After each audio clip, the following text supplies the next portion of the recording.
अस्सलाम वालेकुम। Welcome to my YouTube channel. आज की वीडियो में हम पंजाब बोर्ड 2025 की नई किताब के चैप्टर नंबर 1 के एक्सरसाइज पर बात करेंगे। Let's start with question number 1। Tick the correct answer. 4 option आपको दिए हैं इन द फॉर्म ऑफ ABCD। जो आपको टिक लगता है वो आपने टिक करना है। Matter is present in neon sign in the state of. Matter neon sign में किस स्टेट में रहता है, क्योंकि मैटर जो है वो सॉलिड लिक्विड गैस फॉर्म और साथ में प्लाज्मा स्टेट में होता है। तो आपसे पूछा गया है कि जो नियॉन साइन है, व्हाट इज नियॉन साइन। आपने देखा होगा कि अक्सर बाजार में डिफरेंट कलर के आपको लाइट नज़र आते हैं। इन लाइट में एक्चुअली नियॉन होता है या नियॉन के फैमिली का कोई भी गैस हो सकता है, जैसे हम नोबल गैसेस कहते हैं, जो कि डिफरेंट कलर देते हैं।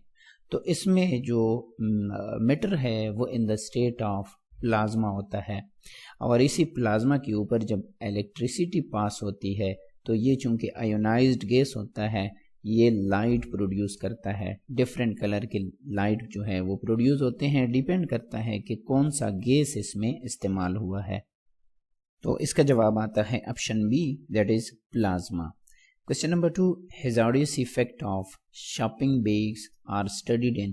शॉपिंग बैग्स जिसको आमतौर पर हम इस्तेमाल करने के बाद फेंक देते हैं, तो कहाँ पर होते हैं, हमारे तो ये हैजार्डियस बैग जो होते हैं या शॉपिंग बैग जो होते हैं एनवायरनमेंट में होते हैं। तो इसको हम स्टडी करेंगे इन द एनवायरनमेंटल केमिस्ट्री, ठीक है। क्योंकि इसमें डिफिनीशन में हमने पढ़ा है कि जो इफ़ेक्ट्स ऑफ केमिकल होता है, जिसमें शॉपिंग बैग्स या अदर जो वेस्ट मटेरियल होते हैं वो इसमें हम पढ़ते हैं। सो the correct option is option number D, that is environmental chemistry. The main made polymer is. तो मेन मेड पॉलीमर इसमें से कौन सा है। पॉलीमर क्या होते हैं, जब स्मॉलर यूनिट आपस में मिल के एक लॉन्ग चेन फॉर्मेशन करते हैं तो उसे हम क्या कहते हैं, polymer.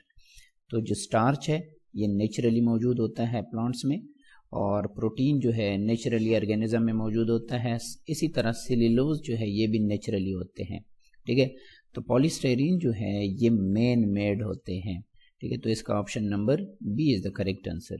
The allotropic form of sulphur. Allotropes जो हम पढ़ चुके हैं, तो एलोट्रोपिक फॉर्म ऑफ सल्फर जो है दैट इज इसमें रोम्बिक सल्फर का नाम आपने सुना होगा। रोम्बिक सल्फर जो है सिंथेटिक पॉलीमर होता है, जो कि आमतौर पर इंसुलेशन वगैरह में काम आता है। विच liquid among the following is a colloidal solution. तो आपको डिफरेंट सोल्यूशन दिए हैं, इसमें आपने बताना है कि कोलाइडल सोल्यूशन क्या है और कौन सा है। कोलाइडल सोल्यूशन वो होता है जिसमें पार्टिकल की जो साइज होती है वो 1 to 1000 नैनोमीटर, यानी ट्रू सोल्यूशन में 1 नैनोमीटर होती है और इसमें 1 to 1000 नैनोमीटर होती है, ठीक है। तो इसका करेक्ट आंसर है मिल्क, क्योंकि जो मिल्क होता है ये कोलाइड होता है, इसमें फेट ग्लोब्यूल्स होते हैं जो कि वाटर में क्या होते हैं, डिस्पर्स होते हैं। सो the correct answer is option A, that is milk. Which of the following is a heterogeneous mixture. अगर आप जानते हैं कि व्हाट इज हेट्रोजीनियस मिक्सचर, तो आप डायरेक्टली बता सकते हैं कि कंक्रीट मिक्सचर। क्यों, क्योंकि कंक्रीट जो है ये हेट्रोजीनियस इस वजह से होता है क्योंकि इसके जो कंपोनेंट्स होते हैं, चाहे वो ग्रेवल्स है जैसे सैंड हो गया या सीमेंट हो गया, ये यूनिफॉर्मली मिक्स्ड नहीं होते। तो जो यूनिफॉर्मली मिक्स्ड नहीं होते हैं उससे हम क्या कहते हैं, उसे हम नाम देते हैं हेट्रोजीनियस मिक्सचर। तो इसका करेक्ट आंसर आता है कि जो कंक्रीट मिक्सचर है ये क्या कहलाता है, heterogeneous mixture. Next, a state of matter whose properties are between those of liquid and crystalline solid। वो स्टेट ऑफ मैटर जिसकी प्रॉपर्टीज लिक्विड और क्रिस्टलाइन के बीच में होते हैं, तो उससे हम क्या नाम देते हैं, उसे हम कहते हैं लिक्विड क्रिस्टल। क्योंकि इसमें दोनों की प्रॉपर्टीज होती है, लिक्विड एंड सॉलिड्स के। तो डिस्प्ले या मोबाइल डिस्प्ले हो गया, लैपटॉप डिस्प्ले हो गया, इसमें आमतौर पर इस्तेमाल किया जाता है। तो इसका करेक्ट आंसर है लिक्विड क्रिस्टल, ठीक है। Next one is when the tiny particles of a substances are dispersed through medium the mixture is named as. I think मेरा माइक ऑफ हो गया था, सॉरी फॉर दैट। लेकिन इसका जो करेक्ट आंसर है दैट इज कोलाइडल सोल्यूशन, क्योंकि अब मुझे कंफर्म नहीं है कि रिकॉर्ड हुआ है या नहीं हुआ। सो नेक्स्ट पे जाते हैं and the next question is a solution of potassium chlorate has a solubility of about 13.2 gram per 100 centimetre cube at 40 degree centigrade. How its solubility will be affected if you decrease the temperature. Solution of potassium chlorate जो है इसकी ability कितनी है, 13.2 gram 100 centimetre cube में dissolve हो जाता है जब टेम्परेचर होता है 40 डिग्री सेंटीग्रेड। ये आपसे पूछ रहे हैं कि इसकी सॉल्युबिलिटी पे क्या इफेक्ट होगा अगर आप टेम्परेचर कम कर लेते हैं। इसका जो कॉमन रीज़न है कि आमतौर पर अगर आप देख लें कि सॉल्युबिलिटी डिक्रीज होती है मोस्ट ऑफ द साल्ट की जब टेम्परेचर क्या करते हैं, डिक्रीज करते हैं, तो हम ये कह सकते हैं कि the option number B the solubility will decrease. Next is you are studying the rate of hydrolysis. देखो यहाँ पर आपसे पूछ रही हैं रेट का। रेट क्या है कि जो speed of a chemical reaction है। अब आप कौन से रिएक्शन का पढ़ रहे हैं इट डजंट मैटर, लेकिन आप पढ़ रही हैं rate of reaction. Hydrolysis of organic compound starch under, ये स्टार्च कहाँ पर है, कौन से रिएक्शन का पढ़ रही हैं under different condition of temperature, लेकिन आप पढ़ रहे हैं रेट स्पीड जो कि हम पढ़ते हैं केमिकल काइनेटिक्स में, और केमिकल काइनेटिक्स आता है फिजिकल केमिस्ट्री में। सो the correct answer is physical chemistry. आपने कंफ्यूज नहीं होना कि आप कौन सा रिएक्शन पढ़ रही हैं, वो कहाँ पर होता है।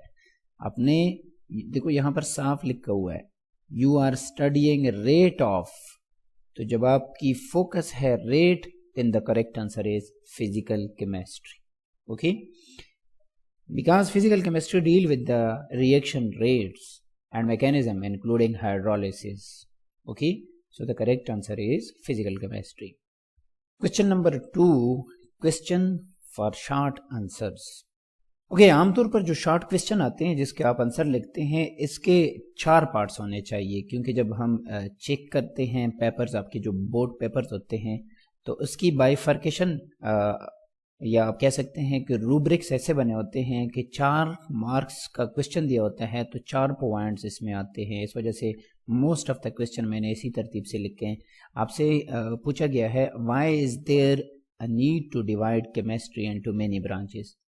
इसकी ज़रूरत क्यों है कि हम केमिस्ट्री को ब्रांचेस में डिवाइड कर लेते हैं, वो आपने बताने हैं 3 रीज़न। ज़रूरत क्यों पड़ती है, क्यों हम इसको ब्रांचेज ऑफ केमिस्ट्री में डिवाइड कर लेते हैं केमिस्ट्री को। तो हम कह सकते हैं कि जो केमिस्ट्री है ये छोटा फील्ड नहीं है, वेस्ट फील्ड है, और इसको ब्रांचेज में इस वजह से करते हैं ताकि हम फोकस कर सके और किसी ख़ास स्पेसिफिक ब्रांच को। लेट्स सपोज अगर आप कहते हैं कि ऑर्गेनिक केमिस्ट्री, अब there are a million of compounds in organic chemistry, तो मिलियन ऑफ कंपाउंड्स को बाकी के साथ मिल के आप ऑर्गेनिक केमिस्ट्री में नहीं पढ़ सकते। अगर आप इसको स्पेशलाइज्ड करते हैं तो फिर जाके आप उसको फोकस भी कर सकते हैं और बेटर अंडरस्टैंडिंग भी उसकी ले सकते हैं। तो specialised branches allow in depth study of specific areas. जैसे अगर आप एक क्लास में फिजिक्स, केमिस्ट्री, बायोलॉजी पढ़ते हैं एक ही क्लास में, तो ये बहुत ही मुश्किल हो जाएगा कि आप तीनों को एक साथ जो है लेकर चलें। इसी तरह ये केमिस्ट्री की ब्रांचेस जो है, अगर आप बायोलॉजी की क्लास में बायोलॉजी पढ़ेंगे तो उसकी इन डेप्थ स्टडी होगी, फोकस आपका सिर्फ और सिर्फ बायोलॉजी पर होगा। इसी तरह फिजिक्स की क्लास में आपका total focus will be on physics. इसी तरह केमिस्ट्री की क्लास में आप केमिस्ट्री पे फोकस करेंगे। इसी तरह अगर आप स्पेसिफिक एरिया लेते हैं जैसे ऑर्गेनिक केमिस्ट्री, तो ऑर्गेनिक केमिस्ट्री में सिर्फ फोकस करते हैं कार्बन बेस्ड कंपाउंड, और इनऑर्गेनिक केमिस्ट्री में आप मेटल्स पे करते हैं। तो दोनों को सेपरेट करके आप उनकी इन डेप्थ स्टडी डिटेल में आप पढ़ सकते हैं।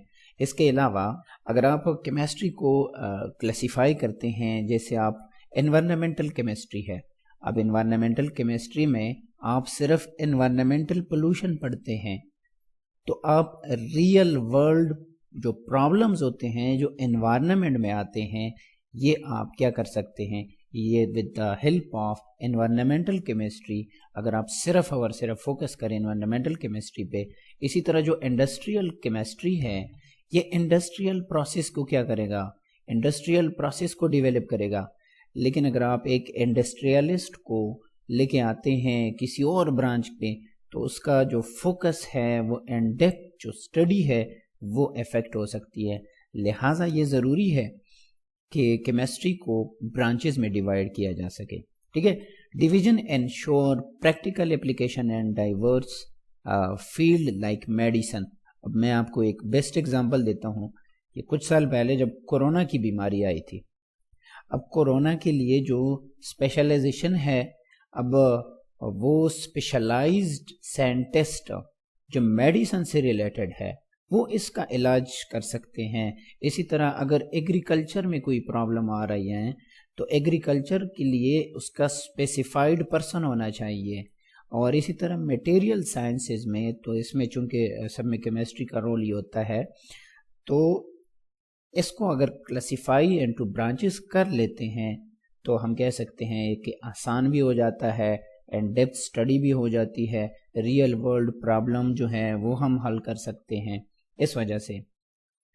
Next question is reaction may take place due to electron present outside the nucleus और they may take place inside the nucleus. जो रिएक्शन होते हैं वो इलेक्ट्रॉन की अगर आप बात कर लें तो वो आउटसाइड द न्यूक्लियस होते हैं, तो वो रिएक्शन भी आउटसाइड द न्यूक्लियस करते हैं। और ये रिएक्शन जो है इनसाइड द न्यूक्लियस भी पॉसिबल है। इनसाइड द न्यूक्लियस हमने पढ़ा है कि प्रोटॉन न्यूट्रॉन होते हैं। तो ये आपसे पूछ रही है कि जो इलेक्ट्रॉन की जो आप स्टडी करते हैं, ठीक है, आउटसाइड ऑफ न्यूक्लियस, और जब आप न्यूक्लियस की स्टडी करते हैं, which branches of chemistry cover these two types of reaction. देखो यहाँ पर आपने इसको समझना है। सबसे पहली बात कि अगर आप यहाँ पर देख लें which branches of chemistry, which branches, तो अगर आप इलेक्ट्रॉन को देख लें, सिंपल सी बात है कि इलेक्ट्रॉन की जो स्टडी है इन बॉन्डिंग होती है। अब बॉन्डिंग जो है वो मुख्तलिफ किस्म के हो सकते हैं। आयनिक बॉन्डिंग वो हम पढ़ते हैं किस चीज़ में, इनऑर्गेनिक केमिस्ट्री में। कोवेलेंट बॉन्डिंग जिसमें इलेक्ट्रॉन होते हैं वो हम पढ़ते हैं ऑर्गेनिक केमिस्ट्री में।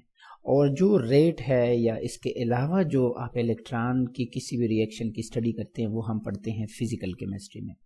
तो अगर आप 3 लिख रही हैं तो आप तीनों लिख सकते हैं कि ऑर्गेनिक जो कोवेलेंट बॉन्डिंग होती है और जो इनऑर्गेनिक जो आयनिक बॉन्डिंग होती है, क्योंकि इन सब में इलेक्ट्रॉन इन्वॉल्व होता है जो कि आउटसाइड ऑफ न्यूक्लियस होते हैं। और इसके अलावा जो अगर आप किसी केमिकल रिएक्शन की डिटेल स्टडी कर रही हैं तो वो पढ़ते हैं हम फिजिकल केमिस्ट्री में। लेकिन अगर आपने लिखना है जस्ट 1 ब्रांच, तो मैं प्रेफर करता हूँ कि इलेक्ट्रॉन आउटसाइड जो न्यूक्लियस होता है वो हम इनऑर्गेनिक केमिस्ट्री में पढ़ते हैं। अभी आप सोचेंगे कि अभी मैंने आपको बताया कि ऑर्गेनिक में भी हम इलेक्ट्रॉन स्टडी करते हैं जब कोवेलेंट बॉन्ड की बात आती है, फिजिकल केमिस्ट्री में जब किसी केमिकल रिएक्शन की रेट की बात करते हैं या उसकी डिफरेंट मैकेनिज्म की बात करते हैं तो वो फिजिकल में पढ़ते हैं, और अगर कोवेलेंट बॉन्ड है तो वो ऑर्गेनिक में पढ़ते हैं। तो मैंने क्यों प्रेफर किया कि इनऑर्गेनिक केमिस्ट्री, उसकी भी एक वजह है, क्योंकि inorganic chemistry focuses on bonding theories. अब जब यहां पर because inorganic chemistry focuses on bonding theories, अब बॉन्डिंग, जब बॉन्डिंग की बात आती है तो इसमें इलेक्ट्रॉन ही इन्वॉल्व होता है। अब बॉन्डिंग थ्योरीज चाहे आयनिक चाहे कोवेलेंट या मेटालिक, जितनी भी बॉन्डिंग थ्योरीज है वो हम पढ़ते हैं इनऑर्गेनिक केमिस्ट्री। तो बॉन्डिंग थ्योरीज का मतलब है कि उसमें इलेक्ट्रॉन ही इन्वॉल्व होता है जो कि आउटसाइड ऑफ द न्यूक्लियस होता है। सो इस वजह से मैंने कहा कि inorganic chemistry which describe how electron interact to form and break chemical bonds. अब जब फॉर्मिंग होती है या ब्रेकिंग होती है केमिकल बॉन्ड्स की तो उसमें इलेक्ट्रॉन ही इन्वॉल्व होता है। So the correct answer according to my view is inorganic chemistry. Nuclear chemistry का तो आसान है, reaction taking place inside the nucleus जो है वो हम न्यूक्लियर केमिस्ट्री में ही पढ़ते हैं।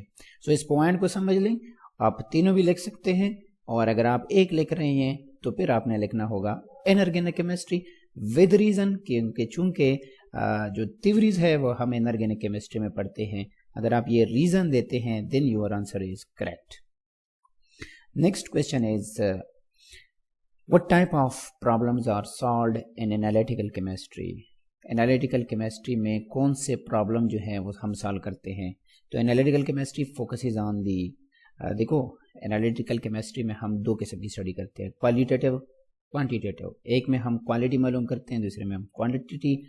तो जो एनालिसिस है वो हम कह सकते हैं कि determining the identity of component in a sample, ठीक है, कि कौन सा कंपोनेंट जो है किन चीज़ों से बना हुआ है, तो वो हम कहते हैं क्वालिटेटिव। और इसमें मिकदार कितनी है, अगर आप मिकदार की मालूम करते हैं तो determining the amount of each component in a sample, मिकदार मालूम कर लेते हैं तो उसे हम कहते हैं क्वांटिटेटिव एनालिसिस। और इसके अलावा हम इसमें पढ़ते हैं separation technique, isolating specific component from a mixture. तो ये जो तीन किस्म के प्रॉब्लम्स होते हैं ये हम पढ़ते हैं एनालिटिकल केमिस्ट्री में। Next is both graphite and graphene है हेक्सागोनल लेयर स्ट्रक्चर, दोनों की हेक्सागोनल लेयर स्ट्रक्चर है, लेकिन इसमें फ़र्क क्या है। तो first of all graphite consist of multiple layer of hexagonally arranged carbon atom. Hexagonally का मतलब ये है कि इसका जो स्ट्रक्चर होता है वो ऐसे होता है कि इसमें कितने, ये 6, हेक्सा मीन्स 6, तो 6 आप कह सकते हैं इस तरह। ये स्ट्रक्चर कहलाता है हेक्सागोनली अरेंज्ड। कार्बन एटम के होते हैं, यानी कि एक कार्बन हो गया यहाँ पर, दूसरा कार्बन हो जाएगा यहाँ पर, इसी तरह तीसरा, चौथा, पांचवा, छठा, ठीक है। इसी तरह इसकी भी होती है, लेकिन ये मल्टीपल लेयर होता है, ठीक है। लेकिन जो ग्रेफीन है ये सिंगल लेयर होता है। जो मेन डिफरेंस है वो ये है। और इसको अरेंज क्या होता है या बांध रखा होता है वीक वंडरवाल फोर्सेस, ठीक है। अब जब वीक वंडरवाल फोर्सेस हैं इसका मतलब है कि ये मूवमेंट कर सकते हैं, so they can slide over one another, ये एक दूसरे के ऊपर स्लाइड हो सकते हैं। तो जब ये एक दूसरे के ऊपर स्लाइड हो सकते हैं इस वजह से ये एज अ लुब्रिकेंट इस्तेमाल होता है। तो उसकी मेन वजह क्या है कि इसको एज अ लुब्रिकेंट हम इस्तेमाल कर सकते हैं, that is because they are held by weak van der Waal forces. जो वीक वंडरवाल फोर्स होता है it allow them to slide over one another, लेकिन यहाँ पर सिंगल लेयर होता है।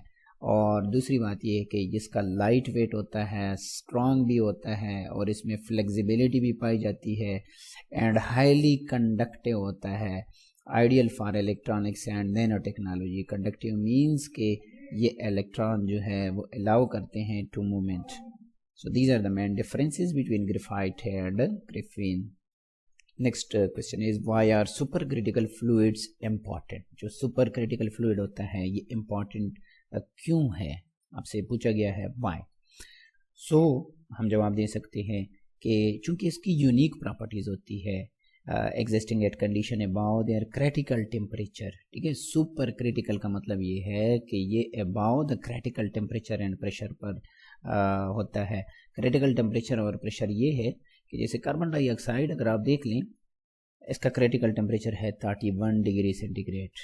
अब इसके बाद जब आप इसका टेम्परेचर चेंज कर लेते हैं तो इसका स्टेट जो है वो चेंज होता है।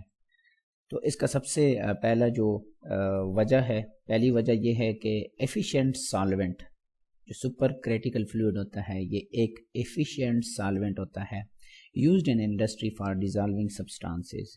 Example removing caffeine from coffee. अगर आप कैफीन की कॉफ़ी से एक्सट्रैक्शन कर रहे हैं तो उसके लिए आपको इस्तेमाल करना होता है सॉल्वेंट। वो सॉल्वेंट अगर आप लेते हैं, सुपर क्रिटिकल फ्लूइड लेते हैं, तो इसकी एफिशिएंसी यानी इसकी कारकर्दगी यानी इसकी मदद से जो आपको काफ़ी की मिकदार मिलने वाली है वो ज़्यादा होगी as compare to other liquid. दूसरी बात यह है कि एनवायरनमेंटली जो है फ्रेंडली होता है। फ्रेंडली का मतलब है कि ये एनवायरनमेंट को बहुत ही कम नुकसान देता है। The best example is carbon dioxide is a super critical fluid that replaces harmful organic solvent. इसके अलावा अगर आप किसी सॉल्वेंट को इस्तेमाल कर लेते हैं, इस्तेमाल करने के बाद हम उसको डिस्कार्ड कर देते हैं, तो कार्बन डाइऑक्साइड को अगर आप डिस्कार्ड भी कर लें तो इसका जो इफ़ेक्ट है ये बहुत ही कम होता है एज़ कम्पेयर टू अदर जो कि बहुत ही हार्मफुल होते हैं। इंडस्ट्रियल एप्लीकेशन की अगर हम बात कर लें तो ये यूज़फुल इन केमिकल एक्सट्रैक्शन, जैसे यहाँ पर मैंने बताया कि कैफीन की कॉफ़ी से एक्सट्रैक्शन होती है, इसी तरह अदर केमिकल की भी हम एक्सट्रैक्शन कर सकते हैं जो कि फार्मास्यूटिकल और फूड इंडस्ट्रीज़ में आमतौर पर इस्तेमाल होता है। यही सुपर क्रिटिकल फ्लूइड जो है, हाई डिफ्यूजन रेट भी होता है इसका। तो उसका फ़ायदा क्या है कि provide faster reaction due to enhanced solubility and penetration. तो ये वजह है कि हम कह सकते हैं कि सुपर क्रिटिकल फ्लूइड जो है वो बहुत ही इम्पॉर्टेंट है। Next question is in which state does matter exist in the sun. अब जो सन है ये किस चीज़ का बना हुआ है, मैटर का बना हुआ है। तो वहाँ पर जो मैटर है कौन से स्टेट में एग्जिस्ट करता है। Matter in the sun exist is plasma. जो मैटर है ये 4 स्टेट में पाया जाता है, solid, liquid, gas and plasma. तो सन में जो मैटर है in the form of plasma. Plasma क्या है, हाई एनर्जी स्टेट होता है where atoms are ionised. Plasma हम इसी को कहते हैं कि जब ये आयोनाइज फॉर्म में होता है। Plasma form in the sun under extreme condition. लाजमी बात है वहाँ पर टेम्परेचर बहुत ज़्यादा होता है, creating a mix of ions and free electron. अब जब ये हाई एनर्जी स्टेट आयोनाइज होता है, इसका मतलब है कि कोई भी एटम अगर इलेक्ट्रॉन लॉस करता है तो उस पर क्या आएगा, वो आयन बन जाएगा, और जो इलेक्ट्रॉन लॉस कर लेता है वो क्या बन जाता है, वो फ्री इलेक्ट्रॉन बन जाता है। ठीक है। At enable nuclear fusion where hydrogen fuses into helium, releasing massive energy to power the sun।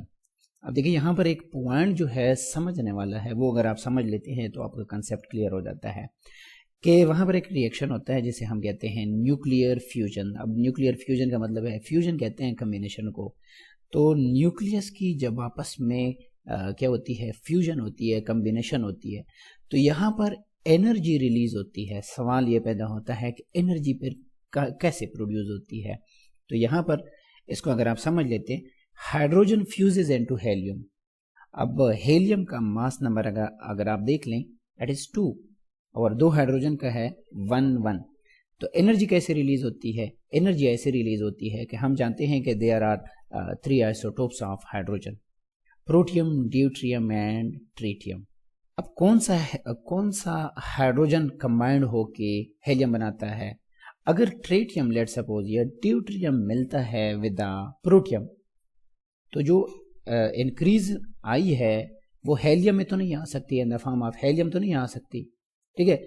तो जो एक्स्ट्रा जो न्यूट्रॉन होता है वो क्या करेगा, मैसिव एनर्जी जो है वो किस में, जो मास है वो किस में कन्वर्ट हो जाएगा, एनर्जी में कन्वर्ट हो जाएगा। इस रिएक्शन को हम नाम देते हैं न्यूक्लियर फ्यूजन। इसी वजह से हम जो सन है उसकी शाइनिंग की वजह यही है न्यूक्लियर फ्यूजन, क्योंकि इसमें न्यूक्लियस की क्या होती है, फ्यूजन होती है, और जो एक्स्ट्रा मास आता है वो कन्वर्ट हो जाता है to the energy. So simply आप कह सकते हैं कि प्लाज्मा, और वजह भी दे सकते हैं व्हाट इज प्लाज्मा, और ये एनर्जी कैसे हासिल होती है with the reaction of nuclear fusion. Next question is what is importance of graphene. जो ग्रिफीन है इसकी इंपॉर्टेंस क्या है। Graphene single layer of carbon atom होता है, जो कि अभी हमने पढ़ लिया। इसकी इंपॉर्टेंस इस वजह से ज़्यादा होती है कि ये हाई स्ट्रेंथ होती है इसकी, stronger then still but extremely light weight. देखो इसका जो वेट होता है बहुत ही कम होता है, लेकिन स्टील से भी ज़्यादा क्या होती है, स्ट्रांगर होती है। और दूसरी वजह है कि इलेक्ट्रिकल कंडक्टिविटी, ये superior conductivity for advance electronics.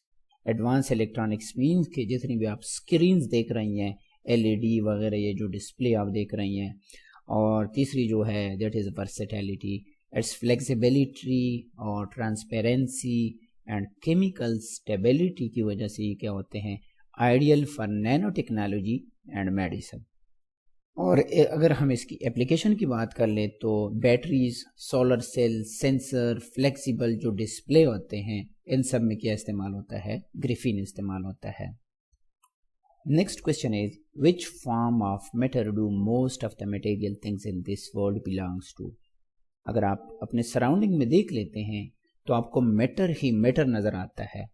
आपसे पूछा गया है कि ज़्यादातर चीज़ें कौन से स्टेट ऑफ मैटर में आपको दिखाई देती है, तो most material things belongs to the solid state. अब सवाल ये पैदा होता है कि बाकी में क्यों नहीं है, सॉलिड में क्यों है? Because solid have a fixed shape volume making them stable for everyday object. Stability की वजह से, क्योंकि इसका फिक्स शेप होता है, वॉल्यूम होता है। और दूसरी बात यह कि इसमें स्ट्रॉन्ग इंटरमॉलिक्यूलर फोर्सेस होते हैं जो कि इसको क्लोजली पैक्ड रखते हैं और रिजिडिटी उसको प्रोवाइड करते हैं। अगर आप रॉक्स देख लें, मेटल देख लें, प्लास्टिक देख लें, वुड देख लें, सारे क्या है? In the state of solid है, विच डोमिनेट द मटेरियल वर्ल्ड। तो हम कह सकते हैं कि सॉलिड स्टेट में ज़्यादातर चीज़ें पाई जाती है। Next question is constructed response question है, ठीक है।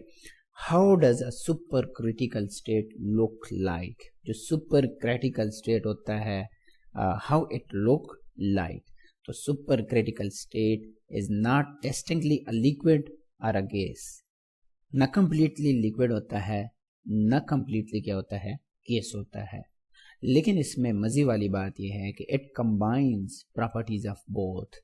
लेकिन इन दोनों की प्रॉपर्टीज को क्या कर लेता है? कंबाइन कर लेता है, forming a dense fluid like phase that fills its container uniformly like a gas. उसमें एक को प्रॉपर्टी जो है आपको बताई गई है कि ये क्या कर लेता है? जैसे गैस जिस कंटेनर में आप रख लेते हैं वो कंप्लीटली उसको क्या कर लेता है? फिल कर लेता है।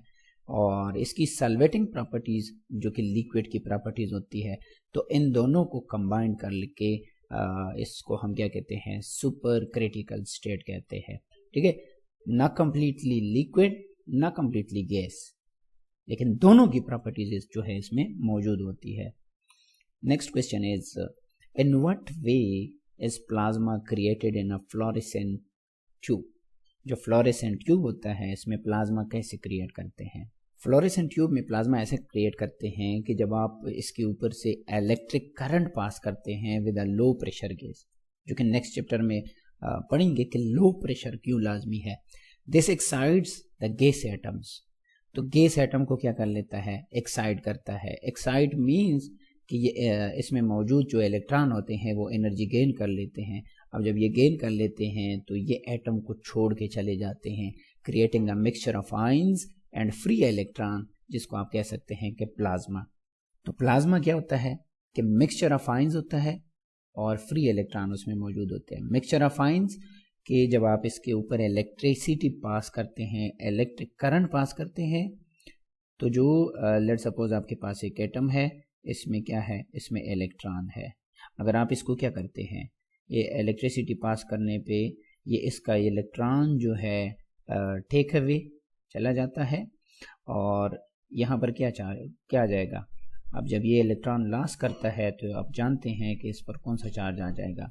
इस पर आ जाएगा पॉजिटिव। तो ये बन गया आपके पास एक क्या आयंस बन गया, और दूसरा आपको मिल गया जो यहाँ पर लॉस कर लिया इलेक्ट्रॉन। तो आयंस, और ये हो गया आयंस और ये हो गया इलेक्ट्रॉन। अब ये जब इस फॉर्म में होते हैं तो हम इसको क्या कहते हैं कि मिक्सचर ऑफ आयंस और फ्री इलेक्ट्रॉन हो तो हम उसे प्लाज्मा का नाम देते हैं। तो इसी तरह फ्लोरेसेंट ट्यूब में जो है हम प्लाज्मा क्रिएट कर सकते हैं। Next question is where does the difference exist in organic and biochemistry branches of chemistry? कि ऑर्गेनिक और बायोकेमिस्ट्री ब्रांचेज ऑफ केमिस्ट्री में जो डिफरेंसेस है वो कहाँ पर है? तो ऑर्गेनिक केमिस्ट्री हम जानते हैं focus on the structure, properties and reaction of. Properties पढ़ते हैं, स्ट्रक्चर पढ़ते हैं, रिएक्शन पढ़ते हैं, लेकिन कौन से कंपाउंड की? जो कार्बन बेस्ड होते हैं। जबकि बायोकेमिस्ट्री के स्पेसिफिकली क्या होते हैं? वो केमिकल प्रोसेसेस या केमिकल रिएक्शन या मॉलिक्यूल्स जो मोस्टली होते तो ऑर्गेनिक हैं लेकिन विद इन लिविंग ऑर्गेनिज्म होते हैं। विद इन लिविंग ऑर्गेनिज्म अगर आप किसी कार्बन बेस्ड हो या ना हो, आप किसी केमिकल रिएक्शन की स्टडी करते हैं विद इन लिविंग ऑर्गेनिज्म, तो हम उसे नाम देते हैं biochemistry. Bio means life. Life के अंदर जब आप केमिस्ट्री पढ़ते हैं, जैसे हो गया प्रोटीन। अब प्रोटीन किस चीज़ से बना होता है? अमाइनो एसिड से बना होता है।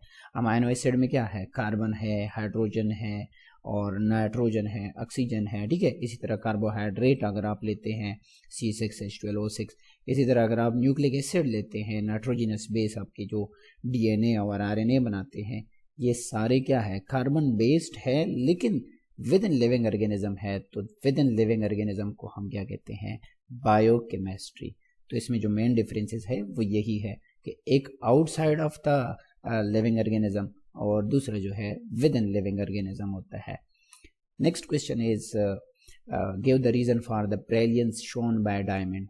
डायमंड जो होता है ये चमकता हुआ दिखाई देता है, और क्या आप इसको इम्प्रूव कर सकते हैं, इसकी चमक को आप बढ़ा सकते हैं? तो सबसे पहले के रीजन बतानी है कि इसकी चमक क्यों होती है। Diamond shows brilliance due to its high refractive index and dispersion. इसकी रिफ्रैक्टिव इंडेक्स ज़्यादा होती है, डिस्पर्जन लाइट को क्या करते हैं, डिस्पर्स करते हैं। It reflect and refract light internally, reflect भी करते हैं और साथ में रिफ्रैक्ट भी करते हैं। रिफ्लेक्ट मीन्स कि जिस एंगल से आता है उसी से क्या कर लेता है, रिफ्लेक्ट कर लेता है, और साथ में रिफ्रैक्शन भी इसमें होती है internally, creating sparkle and flashes of colour. और हम इसको इम्प्रूव कर सकते हैं बाय प्रिसाइज कटिंग। जितने आप इसमें क्या कर लेते हैं to enhance light reflection and refraction, cutting इस तरीके से कर लेते हैं कि उसकी रिफ्लेक्शन और जो रिफ्रैक्शन है वो बढ़ाते हैं। तो बाय प्रिसाइज कटिंग से हम इसकी रिफ्लेक्शन और रिफ्रैक्शन बढ़ा के हम इसको क्या कर सकते हैं, इम्प्रूव कर सकते हैं। ये मज़ीद जो है चमकदार बन जाता है। Okay, next question is explain the dissolution of sodium chloride in water.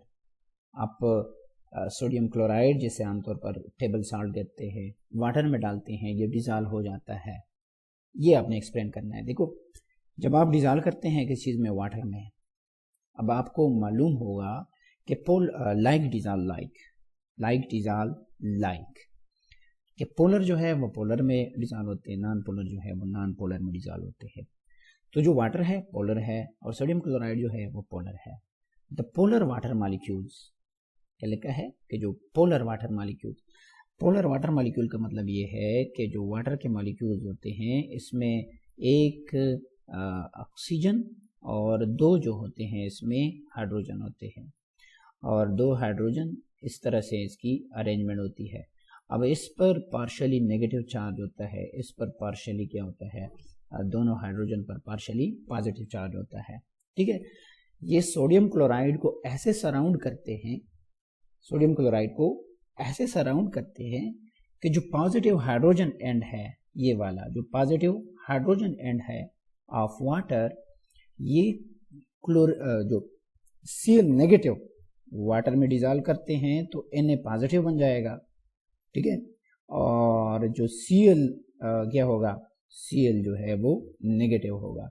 इसका नेगेटिव इसके पॉजिटिव की तरफ, और इसका जो नेगेटिव पॉजिटिव है वो ऑक्सीजन यानी वाटर के नेगेटिव की तरफ, ये इस तरह से अरेंज हो जाते हैं।